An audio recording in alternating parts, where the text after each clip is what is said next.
va au-delà de tes limites. Vous savez, j'ai été invité par la Jade Gabon pour parler de la saveur du nouveau vin ou de la saveur du second vin. Et mes 2 derniers messages, j'ai parlé de la qualité de ce nouveau vin et le dernier message, j'ai parlé de la quantité du nouveau vin. Parce que dans ce texte de Jean chapitre 2, il est dit le vin manquait et les gens se sont tournés vers quelqu'un, vers Jésus. Parce que quand il y a manque quelque part, lorsque tu sens qu'il y a un manque quelque part, il te manque quelque chose, tu n'as pas quelque chose, tu n'as pas tout ce qu'il te faut, il y a vers quelqu'un qu'il faut se tourner, ce quelqu'un c'est Jésus. Je te conseille ce matin de te tourner vers Jésus. Il a la solution à tous les problèmes. On l'appelle le spécialiste des cas impossibles. Et lorsqu'on s'est tourné vers Jésus, il eut une solution.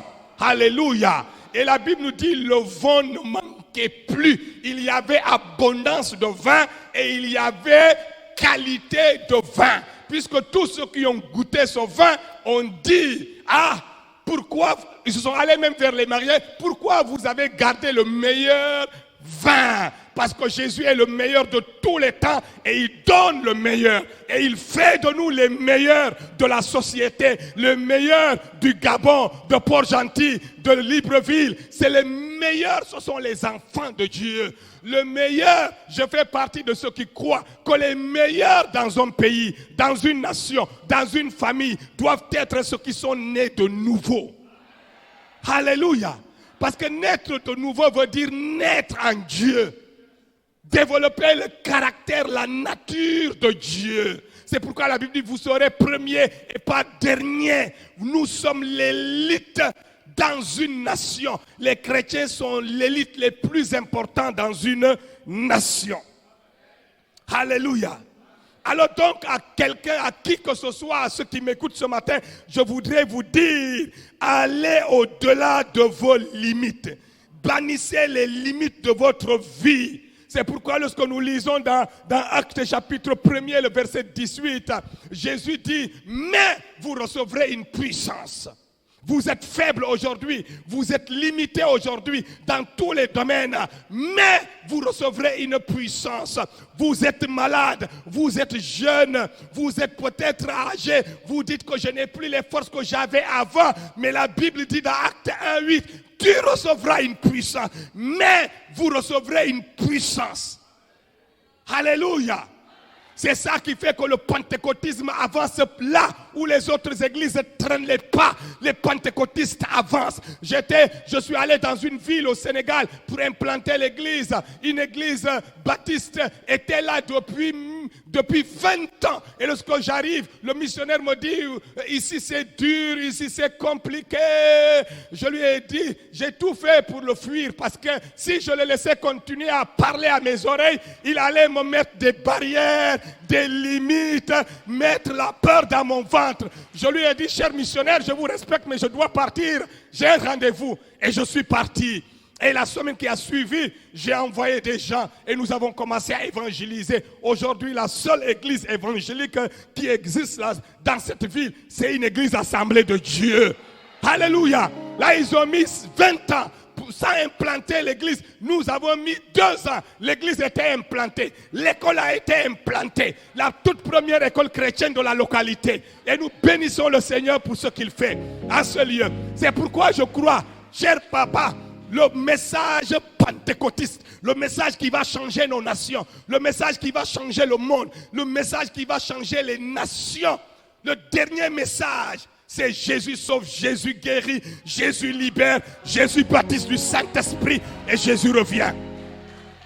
C'est le message pentecôtiste. C'est pourquoi partout, même dans les pays arabes, ces dernières années, je vais beaucoup en Mauritanie, qui est un pays islamique où je suis obligé de faire 2 jours dans un hôtel et le lendemain je change d'hôtel parce que rien n'est sûr là-bas. Il y a le service de renseignement qui traque les chrétiens, mais on est là et l'église est en train de faire des pas de géant. Nous progressons, nous prions dans le désert, dans les maisons, mais nous avançons quand même. On prie en cachette, mais on avance, on progresse. Alléluia. Le message pentecôtiste, c'est le message qui brise les limites.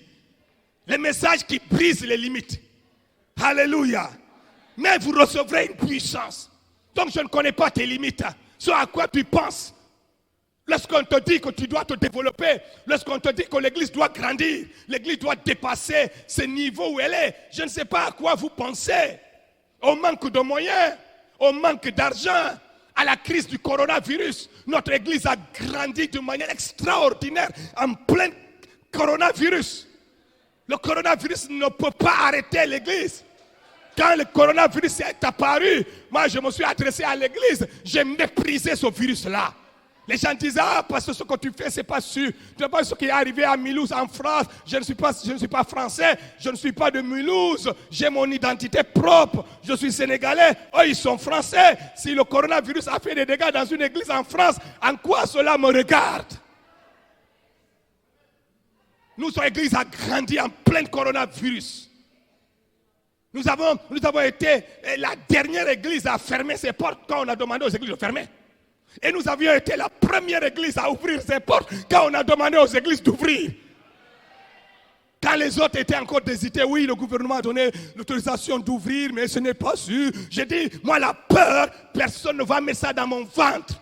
Il y a un feu qui brûle en moi. Vous l'avez chanté. Vous savez, nous ne pouvons pas chanter dans nos églises. Il y a un feu qui brûle en nous et on est tiède, et on est froid dans notre comportement, dans notre attitude, dans notre façon d'être, de faire. On est tiède, on est froid. La Bible dit, si tu n'es ni chaud ni froid, je te vomis parce que tu donnes la nausée à Dieu. Alléluia. Alors, je ne sais pas quelles sont tes limites. À quoi tu penses? J'ai dit ce virus est un chinois. Et tout ce que les Chinois fabriquent souvent ne prend pas du temps. Ne met pas de temps, ne dure pas longtemps. Ah, même les portables, ça se gâte vite. Alors c'est que ce virus aussi disparaîtra vite. Et nous avons grandi. Parce que très tôt j'ai compris que ça là, c'est fabriqué depuis l'enfer. Et si on ne fait pas attention, l'église va disparaître. Vous n'avez pas vu comment les gouvernements se sont enchaînés sur l'église, comme si le virus était à l'église et pas au marché. Je leur ai dit, mais quelle est cette affaire? Le virus, c'est contre l'église finalement que c'est orienté quoi? Les supermarchés, il n'y a pas de problème. Les marchés, il n'y a pas de problème. Mais l'église, il y a le virus là-bas. Vos bureaux, il n'y a pas de virus. Mais à l'église, il n'y a pas de virus. Au nom de Jésus-Christ. Et le virus n'a fait aucun dégât chez nous. Et nos églises ont grandi. Il y a eu des églises qui ont connu des problèmes terribles. Les membres sont dispersés. L'église s'est retrouvée avec la moitié ou le tiers. Mais nos églises ont grandi très vite. Pendant que les églises étaient fermées là, tous leurs membres sont venus chez nous. Ah oui. Ah oui. Leurs membres sont venus chez nous, nous les avons accueillis. Et ils sont plus, Corona est passé, ils sont plus repartis. Ils sont restés. Ah oui. Va au-delà de tes limites. N'accepte aucune limite dans ta vie. N'accepte aucune limite dans ta famille. N'accepte aucune limite dans votre église. Vous recevrez une puissance dynamique, une puissance. Et vous serez mes témoins. Et il n'y aura pas de limite. À Jérusalem, et personne ne peut vous limiter, vous confiner dans Jérusalem. Il n'y aura pas de limite. Vous ne serez pas confinés dans Judée. Vous allez dépasser la Judée. Vous irez jusqu'en Samarie. Personne ne va vous confiner dans une ville. Alléluia. Et il ajoute jusqu'aux extrémités de la terre. Vous arriverez aux extrémités de la terre. Pas de limite. J'ai dit à quelqu'un ce matin, pas de limite dans ta tête. Pas de limite dans ta vie. Allons dans Ésaïe chapitre 54, le verset 3. Ésaïe 54. Je refuse les limites. Toute ma vie, j'ai refusé les limites. C'est pourquoi le tout premier livre que j'ai écrit s'intitule « L'accroissement divin illimité ». Oui, l'accroissement divin illimité. C'est le message dont je suis porteur. À Ésaïe 54, le verset, même à partir du verset 1, Ésaïe 54. Vous êtes là, la technique? Réjouis-toi, stérile. Réjouis-toi, à stérile, on lui demande de se réjouir. Pourquoi? Parce que ça, ce qui semble être une limite ne l'est pas du tout. En réalité, ne l'est pas. C'est comme les faux lions. C'est un faux lion. Réjouis-toi, stérile, et toi qui n'enfantes plus. Et fais éclater ton allégresse et ta joie, toi qui n'as plus de douleur, car les fils de la délaissée seront plus nombreux que les fils de celle qui est mariée, dit l'Éternel. Verset 2. Verset 2. Élargis l'espace de ta tente, élargis l'espace de ta tente, qu'on déploie les couvertures de ta démon. Ne retiens pas, allonge tes cordages et affermis tes pieds. Car tu te répandras à droite. Dis, ça me concerne. Ça me concerne. Ça concerne ma famille. Ça concerne mon église. Je dis bien, tu te répandras. Moi, c'est comme ça que je lis la Bible. Hein. Ce que je vous dis là, quand je lis la Bible, même seul, je m'arrête. Quand la Bible dit, car tu te répandras, je dis, Félix, ça c'est pour toi. Ça te concerne. Pas seulement toi, mais ça concerne aussi ta famille. Ça concerne aussi Bethel, ton église locale. Ça concerne aussi les assemblées de Dieu. Ça concerne le corps de Christ au Sénégal. Même si on dit 95% des musulmans, ce qui n'est pas d'ailleurs vrai, mais bon. On ne discute pas de ça. Mais je leur dis, d'ici peu, nous travaillons de manière à renverser les choses. Ils vont prendre les 5% qui nous ont collés. Ils vont le prendre et nous allons prendre les 95%. Amen. Parce que quand Jésus est mort sur la croix, il y a eu échange. Il a pris ma faiblesse, n'est-ce pas? Et il m'a donné sa force. Amen. Il a pris ma peur. C'est pourquoi je fonctionne sans peur. Alors, il m'a donné son courage. Le courage qu'il a amené jusqu'à Golgotha. Alors, il a dit, tu te répandras à droite et à gauche. Et ta postérité, et là je m'arrête, dit ma postérité, biologique, physique comme spirituelle.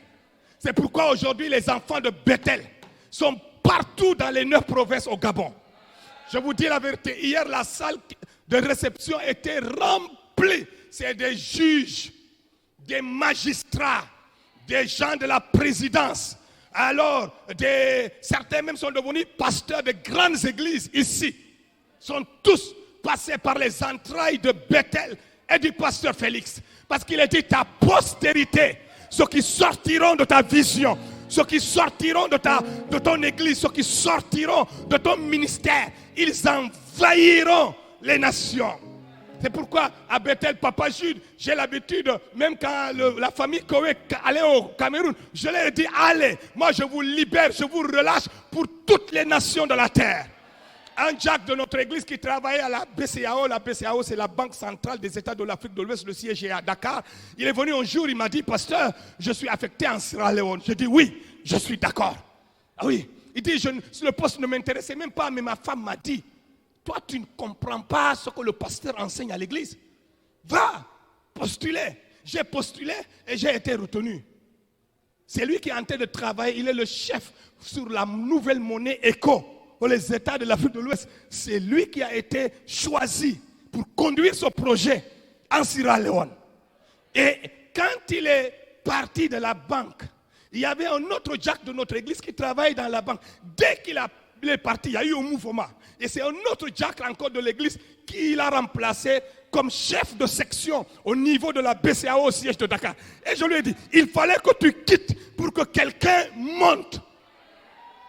C'est-à-dire, si tu restes au même niveau, tu as bloqué ta vie et tu as bloqué quelqu'un. Parce que dès que tu bouges là, quelqu'un d'autre va monter. Mais parce que tu ne crois pas que tu dois bouger, tu dois évoluer, tu dois aller de l'avant. Tu as bloqué ta vie. Tu as bloqué l'église et tu as bloqué les autres qui doivent venir.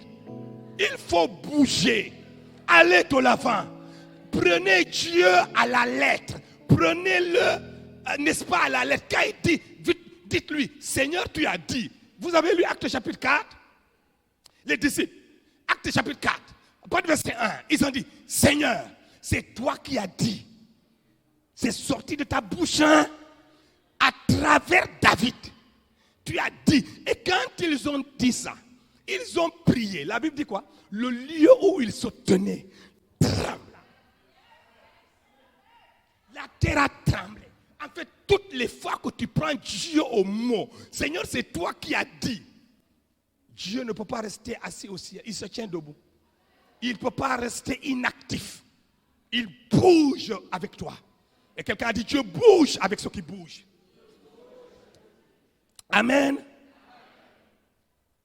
Ta postérité, tes enfants, les enfants de tes enfants spirituels, les enfants spirituels de Papa Jude se répandent. Papa Jude ne connaissait pas la famille Coé. Pourtant, ce sont ses enfants spirituels, sortis des assemblées de Dieu, mais qui envahissent les nations. Ils sont partout. Papa Jude, oui, c'est ça. Va au-delà de tes limites. Ta postérité envahira les nations. Ne crains pas, car tu ne seras pas confondu. Ne rougis pas, car tu ne seras pas déshonoré. Alléluia. Ça, c'est pour quelqu'un ce matin ici. Alors, pas de limite. J'ai envie de crier, opération, pas de limite. Il n'y a pas de limite, sinon les limites que nous-mêmes, nous fixons. Dieu ne nous a pas créés avec des limites. Allez dans la jeunesse, vous verrez. Il nous a créés avec le pouvoir de multiplier, d'être fécond, de remplir la terre. Dieu n'a pas fait de limite pour l'être humain parce qu'il l'a créé en son image, selon sa ressemblance. Et vous savez tout de même que Dieu n'a pas de limite. Dieu n'a pas de limite. Alors il ne nous a pas fait avec des limites. Est-ce que je parle à quelqu'un? Une église locale, nationale, ne doit pas arriver à un niveau où elle cesse de croître ou de se développer. Ça, c'est ma conviction. On ne doit pas arriver en tant qu'église locale à un niveau où on cesse de grandir. C'est-à-dire quand nous remarquons que le premier culte, déjà la salle est quasi pleine. N'attendons même pas que ça soit plein jusqu'à ce que les gens se mettent debout. On crée un deuxième culte. C'est comme ça que nous avons fait. Nous avons initié. On n'a pas attendu que la salle soit très pleine pour commencer le deuxième culte. Et quand on a fait le deuxième culte, l'église s'est développée au point que quand on dit un culte, la salle ne peut plus nous contenir. On dit waouh. Donc on a vraiment grandi. Ensuite, quand le coronavirus est venu, on a ajouté un troisième culte. Et après le corona, comme pendant le corona, l'église a beaucoup grandi. Donc après même le corona, on a maintenu les 3 cultes. Et je connais des églises qui étaient à 3 cultes, mais après le corona, elles font maintenant un culte. Mais nous, on était obligés de maintenir les 3 cultes parce que l'église a considérablement augmenté, le nombre a augmenté, l'église a grandi. Alléluia. Alléluia. Alors, c'est des stratégies pour permettre à l'église de continuer à grandir. Parce que quand il n'y a plus de place, Dieu cesse d'envoyer les âmes là-bas. Donc il faut créer de l'espace. Il faut créer de l'espace. On a vu avec la femme qui est allée chez Élisée, cette servante de Dieu qui avait un mari serviteur de Dieu. Dès qu'elle a dit qu'il n'y avait plus de récipient pour contenir l'huile a cessé de couler. Parce que Dieu ne gaspille pas ses ressources. Alors je veux dire à quelqu'un ce matin, crée de l'espace.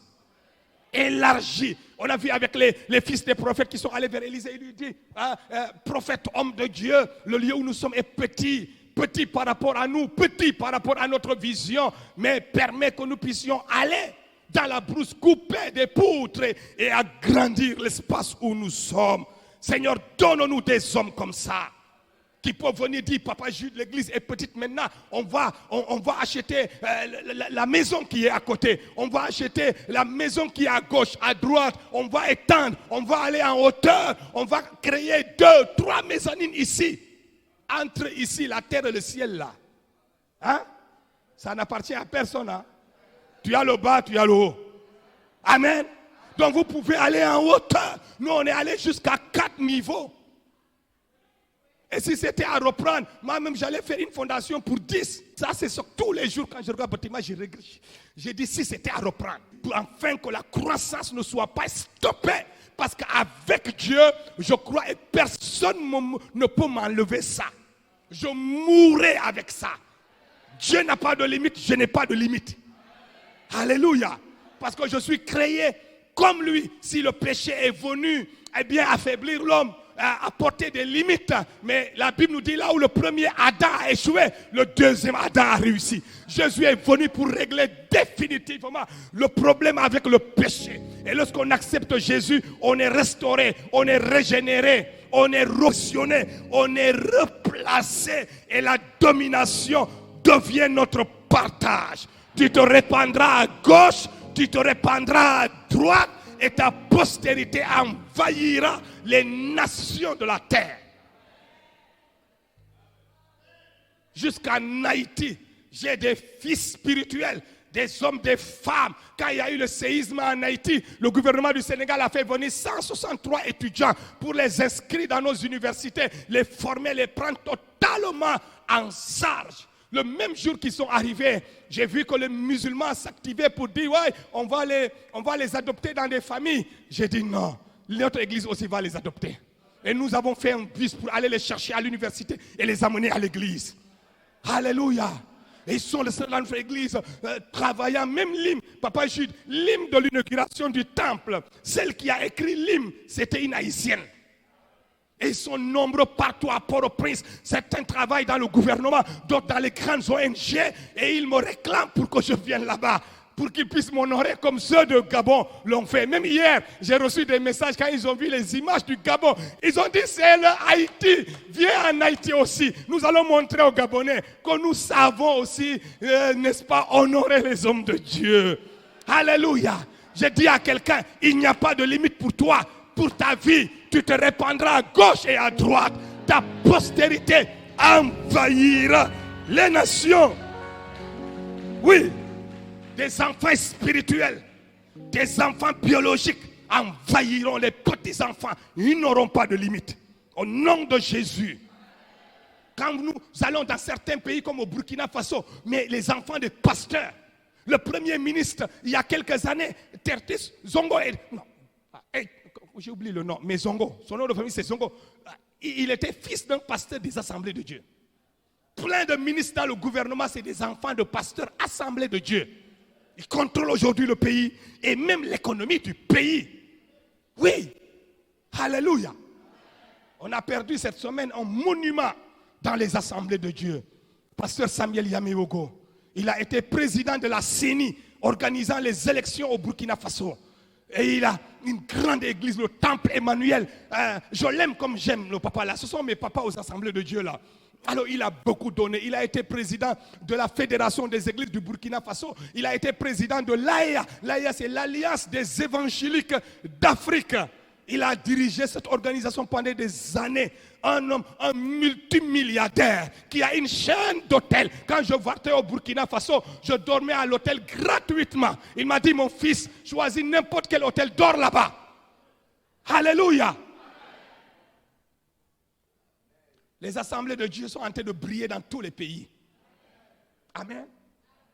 Et il n'y a pas, pourquoi? Parce que nous sommes une église de la Pentecôte. Et le feu que nous portons, il n'y a rien qui peut résister à ça. Il n'y a rien qui peut l'arrêter. Shadrach, Meshach, Abednego sont allés dans la fournaise. Le feu là, la fournaise l'a chauffé 7 fois, n'a pas pu tenir face au feu dont ils étaient porteurs. Amen. Parce que quand le feu de Dieu croise le feu naturel, comme vous le savez, comme on le dit à l'école, quand deux verbes se suivent, le second se met à l'infinitif. Amen. Quand Daniel est entré dans la fosse au lion, vous savez, la Bible dit que la gueule des lions était fermée. Des hommes comme les Joseph ont brillé dans le plus grand pays au monde à l'époque, la première puissance mondiale à l'époque, l'Égypte. Vous savez, l'Afrique a été la première puissance mondiale. Hein? Il n'y avait que de blé. Dans le monde entier, il n'y avait pas de blé, sinon qu'en Égypte. La Banque mondiale était en Égypte. Le FMI était en Égypte. Amen. Et c'était un enfant de Dieu qui était à la base, à l'origine, qui a travaillé à cela. En quoi Joseph est-il différent de vous, de nous? D'Élie qui a prié, le feu est descendu. Jacques nous dit, Élie était un homme de même nature que vous et moi. Nous sommes même privilégiés.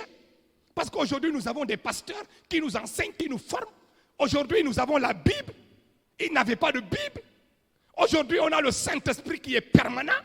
Hier, le Saint-Esprit n'était pas permanent. Il les visitait seulement. Mais depuis la Pentecôte, le Saint-Esprit est là, disponible à qui veut. Si tu n'es pas rempli du Saint-Esprit, c'est parce que tu ne veux pas. Tu t'es fait des limites par rapport au Saint-Esprit. Mais sinon, il est là, il est disponible. Il utilise n'importe qui.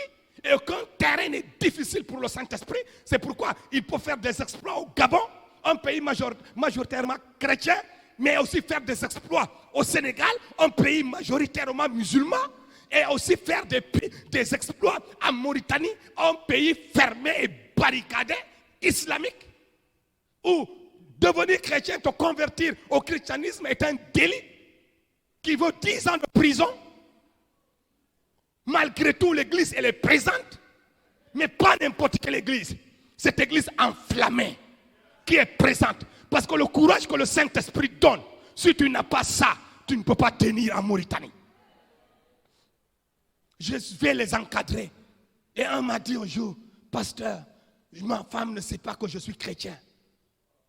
J'ai dit, il dit si elle le sait, si j'ai la grâce qu'elle accepte ça, Dieu soit béni. Mais si je n'ai pas la chance qu'elle accepte ça, elle va me dénoncer à la minute, on vient me chercher 10 ans de prison. Mais il y a des gens qui laissent les autres faire des limites, mettre des limites autour d'eux. Il y a des gens qui laissent la famille faire des limites. Ils disent, non, dans notre famille, on ne fait pas ça. Dans notre famille, on ne poursuit pas ceci. Dans notre famille, personne ne va se marier. On a eu des pactes. En quoi des pactes dans la famille te regardent? Toi, chrétien né de nouveau, enflammé du Saint-Esprit. Quel lien qui peut tenir face au feu du Saint-Esprit? Quel lien? Quel lien? Si personne ne se marie à 20 ans dans ta famille, ça ne te concerne pas. C'est comme le jour du déluge. Tous les animaux avaient besoin d'être sauvés par par Noé, qui prenait un mâle et une femelle pour mettre dans ce bateau-là. Mais le poisson, il sautait, il faisait célébrer tous les jours. Parce qu'il n'était pas concerné. Savez-vous pas que depuis des années, le poisson était le signe des chrétiens? Alléluia, ce n'était pas le croix, mais plutôt dans certains pays, c'était le poisson. Quand vous voyez même l'image du poisson sur les véhicules, tu sais que ça c'est pour un chrétien. Nous sommes des chrétiens poissons. Le déluge ne te concerne pas. C'est pourquoi la Bible dit, là où le péché abonde, la grâce surabonde. Tu n'es pas concerné. Tu n'es pas concerné par les limites dans ta famille. S'il ne se marie pas, tu seras la première ou le premier à te marier. S'il étudie, il ne travaille pas. Il y a comme un esprit de chômage dans ta famille. Ça ne te concerne pas. Le chômage ne résiste pas au feu dont tu es porteur. Tu vas trouver du travail et pas n'importe quel travail. Travail bien rémunéré. Et je dis à tous les chrétiens de notre église, lorsque vous terminez vos études et le travail tarde, créez-le. Vous avez un esprit de domination. Parce que tout le monde ne sera pas recruté, mais tout le monde peut recruter des gens. Et qu'est-ce qui est plus honorable d'ailleurs? D'être recruté ou de recruter des gens. J'ai parlé à un jeune homme un jour, et il est venu chez moi, et il se réjouir parce qu'il avait un salaire de 1,8 million et quelques mille. Pour lui, c'était vraiment le comble, c'était la limite. Il dit, pasteur, je peux maintenant dormir. J'ai dit, ah bon? Donc tu n'es pas digne de Jésus et tu n'es pas digne de cette église-là. 1,8 million et tu dis, tu peux dormir maintenant, faire ta vie tranquillement. J'ai dit, mets-toi à genoux. C'est mis à genoux. J'ai dit, c'est 1,2 million là. Je veux que tu signes ça à quelqu'un. Tu crées une entreprise et que tu recrutes quelqu'un et tu lui payes, tu sois à mesure de lui payer ça. Alors tu n'es pas encore arrivé. Il n'y a pas de limite. Continue. Alléluia. Vous mettez des limites là où il ne fallait pas, là où il ne faut pas du tout. Nous avons des mentalités, surtout ici en Afrique, une mentalité limitée. On est devenus des cartésiens. Et la foi et le raisonnement, souvent ne sont pas des amis. Si tu as beaucoup de foi, tu risques d'être considéré comme un fou. Moi, je préfère être un fou de Jésus et faire avancer l'œuvre de Dieu et moi-même avancer.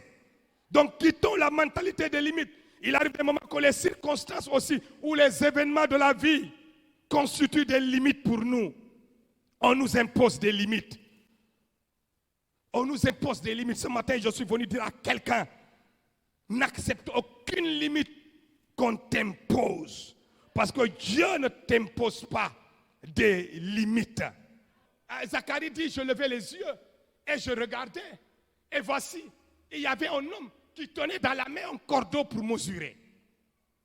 Un cordeau pour établir des limites.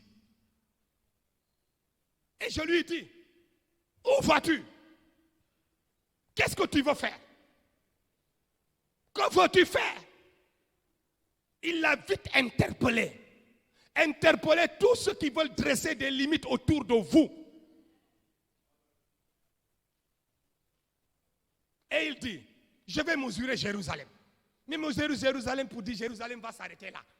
Et peut-être faire même une muraille pour limiter Jérusalem. Pour voir quelle largeur, quelle longueur elle doit être. Et voici l'ange qui parlait avec moi s'avançant. Et un autre ange vint à sa rencontre. Et il lui dit, cours. Cours vite. Va plus vite, très vite. Interpelle ce jeune homme. Interpelle ce démon. Chasse-le. Qui cherche à créer des limites autour de vous. Qui dit à l'église de l'Ikoala ne va pas dépasser 1000 membres, ne va pas dépasser 2000 membres. L'église n'a pas de limite. Est-ce que je parle aux chrétiens de cette assemblée? L'apôtre ne refusera jamais que vous venez avec des enveloppes de 1 million, de 10 millions, de 100 millions pour dire, ce côté-là, on doit mettre une mezzanine ici. Alléluia. Un frère de notre église est venu, il a dit, moi je veux mettre les carreaux sur toute l'église. J'ai dit, gloire à Dieu. On ne va pas refuser ça. Amen. Alors, il dit, cours vite, parle à ce jeune homme. Tu vois, c'est un jeune homme. En fait, ce qu'il cherche même à te limiter là, il est petit. Il est petit, c'est un petit démon. Souvent, le diable, c'est nous qui lui donnons toute la force qu'il a. Nous pensons qu'il est fort, il est puissant. Même l'islam, nous pensons que oui, c'est difficile. Mais moi, je dis, si l'évangile a pu me gagner, c'est qu'il peut gagner n'importe quel musulman. L'impossible n'est pas de Dieu. Amen. Ce qui te retient est petit. C'est un jeune homme qui cherche à faire des limites pour Jérusalem. C'est un jeune homme, c'est un petit démon, c'est un petit lien de famille. C'est un petit sorcier du village là-bas qui fait des incantations. Un petit sorcier. Et tu es là, tu ne dors pas dans Libreville. Il t'empêche même d'aller au village. Tu as peur d'aller. Tu dis à tes enfants, non, on ne va pas aller au village. Tes enfants ne connaissent même pas le village. Moi, je suis allé juste dans le Haut-Ogooué. Une merveilleuse province. Je cherche même à avoir ma maison là-bas. Peut-être à Bongoville, ou à Likoni, ou à Mwanda, ou à Mounana. J'ai traversé le pont en liane. Et j'ai parlé aux jeunes que j'ai trouvés là. Je lui ai dit, depuis quand vous êtes là? Depuis mon grand-père. J'ai dit, il n'y a même pas d'hôtel ici. Il n'y a même pas de restaurant ici. Tu es assis ici sur des milliards et tu es déprimé comme ça. Tu te contentes des 5 000 qu'on te donne ici. Alors que ici, tu peux gagner des milliards. Imaginez-vous si les Blancs avaient le pont là. Waouh! Vous arrivez là-bas, vous allez dormir. Parce qu'il y aurait un hôtel de 5 étoiles. Je lui ai dit, c'est une question de mentalité. D'ici l'année prochaine, si je dois revenir ici, je veux te trouver ici, même si tu n'as pas d'argent, fais des cases. Prends, coupe les branches là, fais des maisons. Mets des lits dedans. Nous, on va dormir dedans. Fais-moi un restaurant ici. Je veux ici, quand on arrive ici, qu'on mange du poisson braisé, du poulet braisé. Fais un poulailler ici, poulet de chair, des pondeuses, produit la brousse. Et là, ça n'appartient à personne. Vous voyez comment on se fait des limites. Et il est là depuis son grand-père jusqu'à son père. Hein? Et il regarde le sommet. Ouais, ce que Libreville va faire pour nous. Ce que Ali va faire pour nous. Ce que le gouvernement gabonais. Kennedy avait dit aux Américains, ne demandez plus ce que l'Amérique peut faire pour vous. Mais ce que vous pouvez faire pour l'Amérique. Ne savez-vous pas que le développement provient de la base vers le sommet? Regardez, il y a combien de personnes au sommet? Il y a une personne là, on dit c'est le président, après le gouvernement, le parlement, ainsi de suite. Mais ça, c'est petit. Mais à la base, regardez la taille des provinces.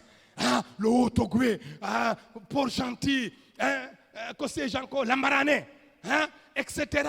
C'est grand. Le développement, c'est à partir de la base, vers le sommet. Et pas du sommet vers le bas. Mais en Afrique, on pense que le développement viendra du sommet. Quand ça ne va pas, dit c'est le gouvernement. Quand nous aurons un président, hey, même un ange seul ne peut pas provoquer lui seul le développement pour 9 provinces. C'est chacun qui va se lever. Et cette mentalité, nouvelle mentalité, c'est les chrétiens qui sont régénérés. La nouvelle naissance, ce n'est pas pour aller au ciel seulement. Vous savez, si c'était pour aller au ciel seulement, à peine je me suis converti, je serais enlevé pour aller au ciel. Si Jésus m'a laissé ici, il m'a donné un mandat. La Bible dit toute la création attend avec un ardent désir. Et la Bible n'a pas dit les hommes. Écoutez bien. La Bible n'a pas dit les hommes, les humains.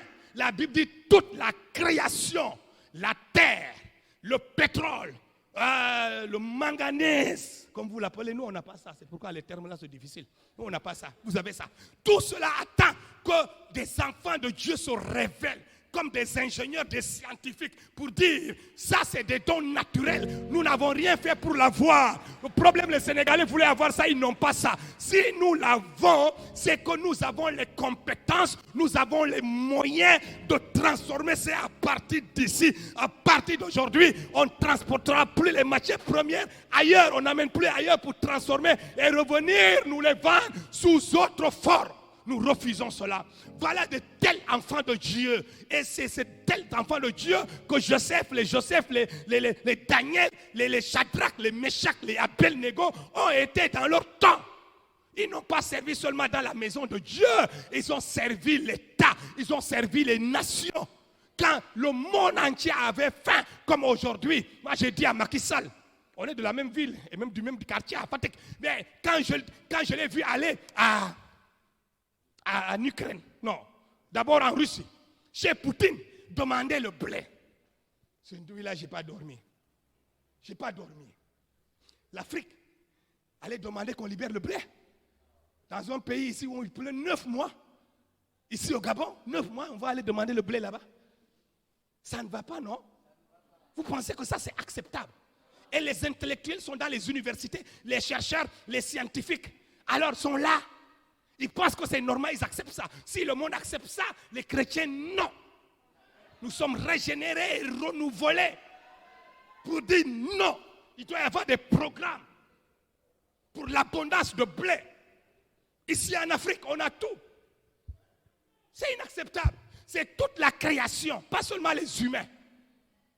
L'éducation, la santé, qui attendent avec un ardent désir que des hommes nés de nouveau, des chrétiens de la Pentecôte, des pères, des fils spirituels de cet homme qui sont sortis de ses entrailles ministérielles se lèvent.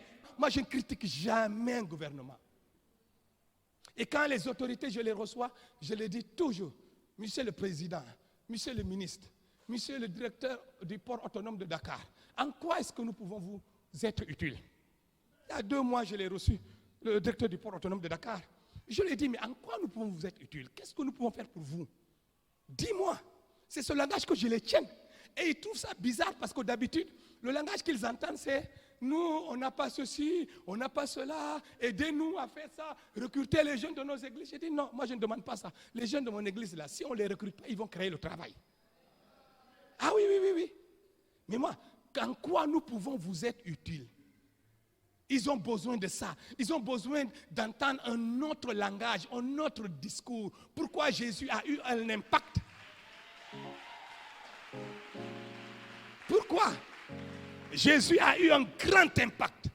Son ministère a eu un grand impact. Il a laissé un petit groupe qui a changé le monde. Ceux qui ont bouleversé le monde sont arrivés chez nous et Jason les a reçus. Un petit groupe de Galiléens, à la base même des ignorants et des faibles, des paysans et des pêcheurs, et peut-être un collecteur d'impôts. Mais ils ont bouleversé leur monde parce qu'ils fonctionnaient avec une autre mentalité qu'ils ont pris de Jésus. Car si tel père, on dit tel fils. Et quand un serviteur est accompli, il est comme son maître. Jésus, quand il prêchait, les gens disaient que waouh, il ne prêche pas comme les autres, les rabbins, les scribes, les pharisiens. Il ne parle pas comme eux, il est différent, il est concret. Il ne fait pas que des discours, il est pragmatique. Hein? Il est concret. Il pose des actes. Il arrive, il dit Lazare, sors d'ici. Lazare sort vivant. Que veux-tu que je fasse pour toi à Bartimée? Il dit, je veux voir. Il impose les mains, Bartimée est guéri. Il était pratique, il était concret. Il était capable d'aller voir un figuier pour chercher des figues. Il n'en trouve pas. Il maudit le figuier.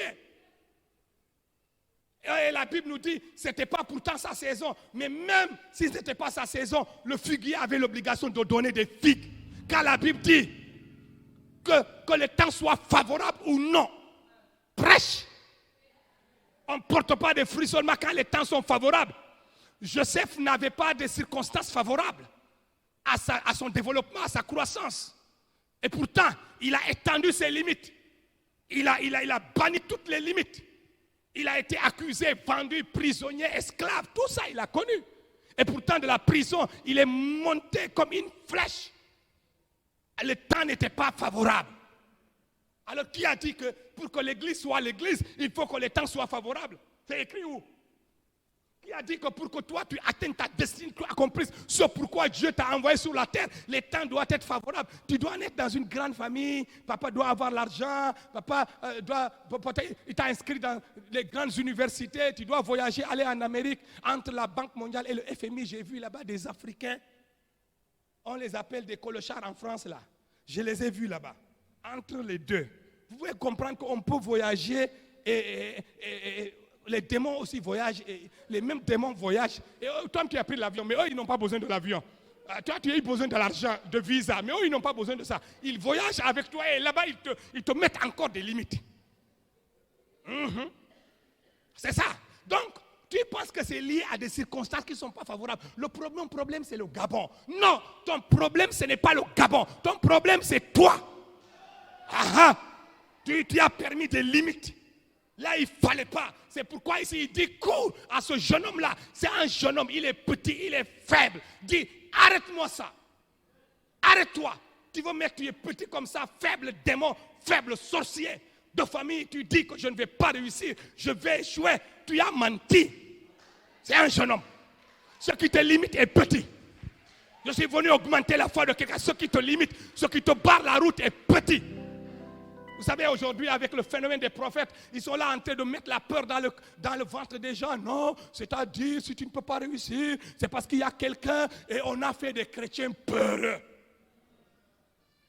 Des chrétiens qui ne vont plus au village, qui ont peur de tout, même un chat qui passe dit c'est un démon. Même si c'est un démon.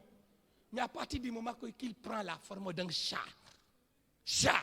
je te méprise et je t'ignore. Parce que moi, et papa l'a dit là-bas, nous sommes des lions. Je suis sorti des entrailles du lion de la tribu de Juda. Et quand le lion rugit, ce n'est pas un chat, qu'il soit gris, noir ou blanc. Ce n'est pas un chat qui va s'arrêter là. Mais alors, quel est ton problème? Quel est ton problème? Pour certains, non, le médecin m'a dit, je ne peux pas faire des enfants. Dieu a-t-il manqué des pièces? Si c'est l'homme même qui fabrique une voiture avec des pièces de recharge, pour que quand cette pièce-là se gâte, on peut changer ça. Même si ça n'existe pas au Gabon, on va commander ça de la France, du Japon ou de la Corée. Comme c'est eux qui fabriquent les voitures, nous on ne fabrique pas de voitures. Je ne sais pas où c'est écrit qu'on ne doit pas fabriquer des voitures. Bref, on va réfléchir à ça après. Alors, mais si c'est l'homme qui peut prévoir ça, plus forte raison, Dieu. C'est pourquoi vous entendez des témoignages comme quoi une femme qui n'a pas de trompe et qui a enfanté. Alléluia! Nous sommes une église de Pentecôte, nous croyons aux miracles, aux signes et aux prodiges. Dieu n'a pas changé, Jésus-Christ est le même hier, aujourd'hui, éternellement. Alors ce matin, je ne sais pas qu'est-ce que le médecin t'a dit. Mais ce que Dieu dit de toi est plus important. Eh oui. Amen. Ce que Dieu dit de moi est plus important. C'est un petit garçon qui parle. C'est un petit qui court comme ça. Il faut l'arrêter. Il faut lui dire non, arrête. Jérusalem va rester une ville fermée, ouverte. Ma vie va rester une vie ouverte. Mon église va rester une église ouverte. Pour accueillir tous les peuples, les Gabonais, les Congolais, les Camerounais. Notre église va rester une église ouverte pour accueillir toutes les nations. C'est pourquoi l'Assemblée de Dieu a envahi toutes les nations de la terre. Parce que nous sommes une église ouverte. Les extrémités de la terre qui sont nos limites. Est-ce que je parle à quelqu'un? Jérusalem va rester une ville ouverte, pas seulement pour les hommes. Regardez, et j'aime quand il dit à cause de la multitude. Deux choses. À cause de la multitude d'hommes et à cause de la multitude de bêtes. D'hommes, il s'agit de nous, des âmes, des humains.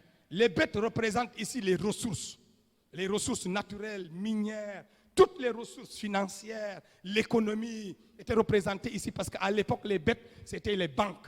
Les gens n'avaient pas de banque comme nous l'avons aujourd'hui. C'était des troupeaux de bêtes, c'était leur banque. Alors, bêtes ici représentent tout ce monde-là. Donc, Jérusalem va rester une ville ouverte pour les humains et pour toutes les autres ressources. Parce que Dieu a besoin de ça pour son royaume. Amen. Alors, tu vas être un homme ouvert pour accueillir les hommes, engendrer des hommes. C'est pourquoi j'aime, et j'ai dit dans notre église, maintenant, chaque dimanche, quelqu'un n'a pas le droit de venir avec une âme, avec une personne non croyante. Imaginez-vous, si tous ceux qui sont ici, aujourd'hui, dimanche prochain, chacun de nous venait avec une nouvelle personne, une personne seulement, l'église est doublée. Et Dieu n'attend que ça pour sauver. Et j'ai partagé ça là-bas. Je suis allé au Ghana. Et à l'église de Dak, j'ai remarqué une chose que j'ai copiée là-bas. Eux, ils prennent des taxis. Chaque chrétien prend un taxi. 3 personnes, tu les amènes à l'église tous les dimanches. D'autres prennent des bus, ils les remplissent, ils les amènent à l'église. Et aujourd'hui, il y a une méga église. Le pasteur est là, il prêche. C'est-à-dire chaque dimanche est une campagne d'évangélisation où on gagne des âmes.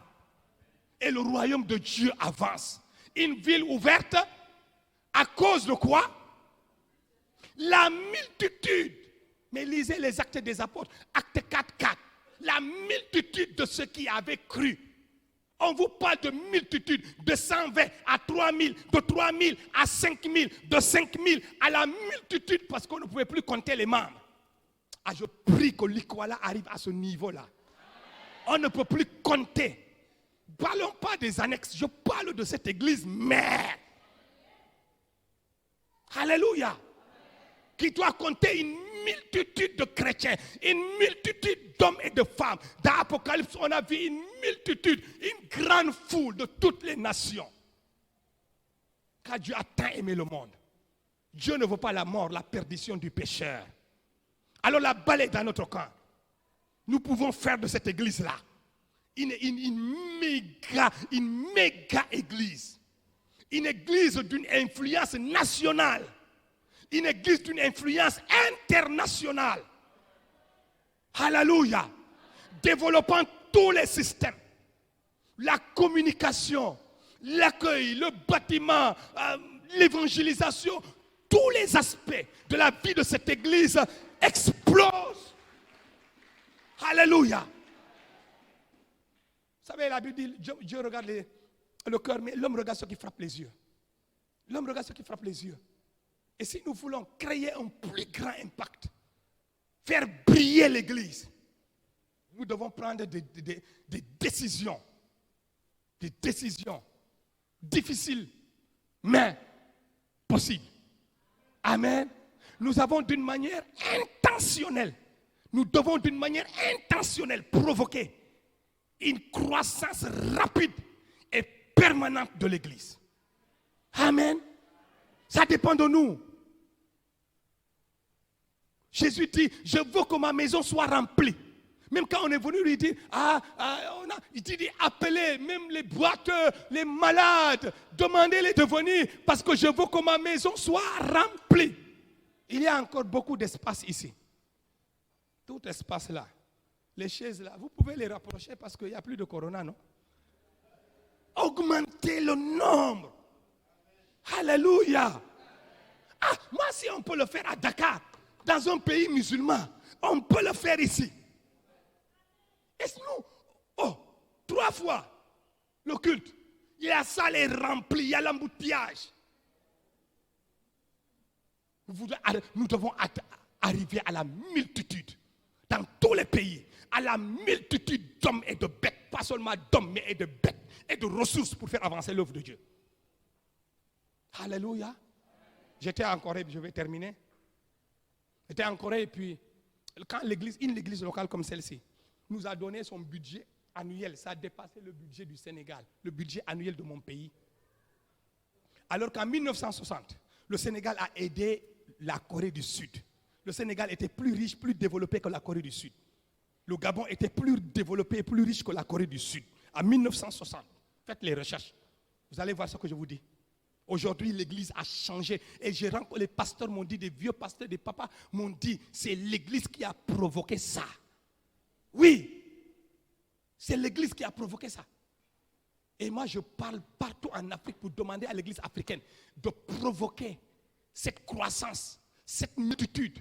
Mais ça va passer par les hommes. La multitude d'hommes renouvelés va provoquer la multitude de bêtes, la multitude de ressources.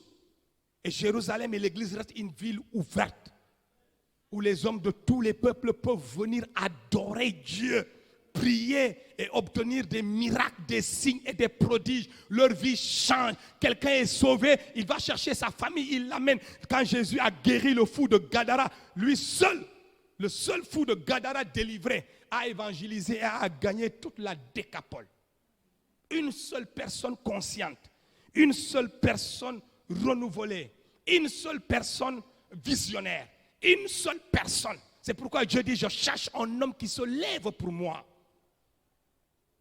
Alors, j'ai beaucoup encore de choses à dire, mais on doit s'arrêter là.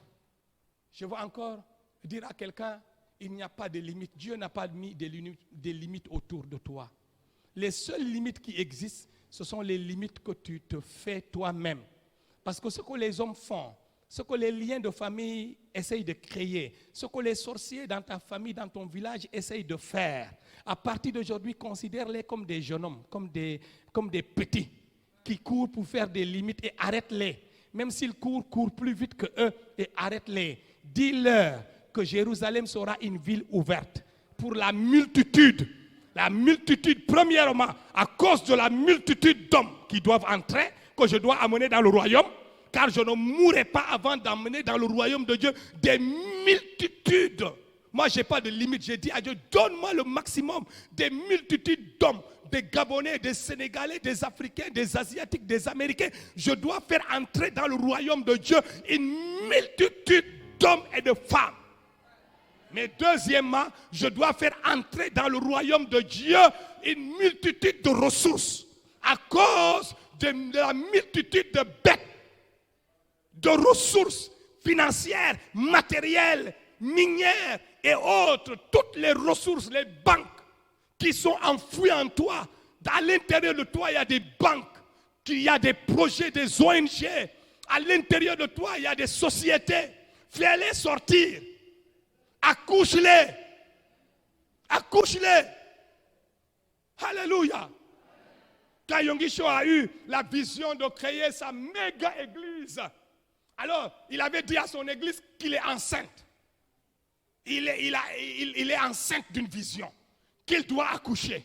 Et il dit à la fin, vous savez, lui, il a été le président des Assemblées de Dieu mondiales, hein, parce que son église a tellement brillé qu'on a eu besoin de son expérience au niveau mondial. Pendant des années, il a dirigé les Assemblées de Dieu au niveau mondial. Quand il a fini le culte, les enfants venaient toucher le ventre comme le ventre de Papa Jude là. Imaginez, Papa Jude arrive, il dit, il est enceinte. Les enfants disent, oh, où est le bébé? Mais lui, il disait qu'il était enceinte. Il n'avait pas l'argent, mais il avait la vision. Si vous avez la vision, Dieu va donner la provision. Alléluia. Alors que Dieu vous bénisse, qu'il vous accorde sa grâce. Nous nous mettons debout et Papa Jude va venir prier pour nous. Amen. Nous allons nous tenir tous debout. Nous allons prier afin que les barrières autour de nous tombent au nom de Jésus. Les barrières autour de nous, les limites autour de nous, autour de nos enfants tombent au nom de Jésus.